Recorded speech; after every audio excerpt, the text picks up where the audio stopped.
Hey guys, and welcome to Mixed Nuts. Today we're going to take a look at a website called Decode FR. So if you guys are a game designer like me and you are designing puzzles, combinations, anything like that for your games, this is going to be extremely useful. This is some sketches from my last game. Lots of different doodles and me trying to work things out on paper. And while that works, and you still are going to do that to some extent, this is a really useful way to make things a lot easier. So just as an example, in my last game called Scratch and Sniff about cats and skunks, I had 3 different colored cats on a 3x3 grid. So all up there were 6 cats and 3 skunks. And I wanted to, so the cats had 3 colors, blue, yellow, and red, and there was a girl and a boy of each color, right? And so basically I wanted to see how many different combinations of cats you could pick. So I had 6 cats to pick from. Just as an example, yellow girl, yellow boy, blue girl, red boy, red girl, and so on. And I wanted something that will spit out a list for me of all the different possibilities and combinations of 2 cats you can pick out of the 6. So I'll give you an example here.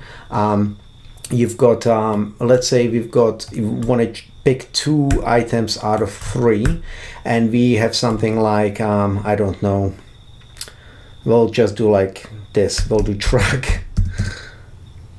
car, and train, right? So you've got 3 things and you want to see how many combinations you can get if you're picking 2. Okay, so let's generate, and right here it'll spit out a list. So you can get 3 different combinations: a truck, a car, a truck, a train, a car, and a train. So this was really useful for me in my particular case, because I could get all the different combinations of colors, things like that. And then what I did is just make little symbols, hint symbols for each combination. There happened to be, I think in my case, 20. And so I made like a little symbol for each, and then the code did the rest in the game. And so that was really easy. I had everything in front of me. I knew that I wasn't missing anything out.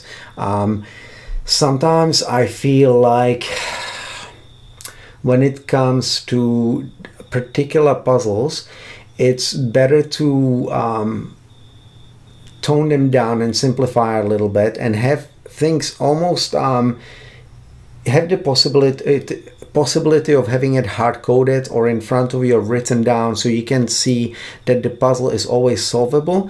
I sometimes find it risky to leave everything up to code and having things like this being basically generated on the fly too much.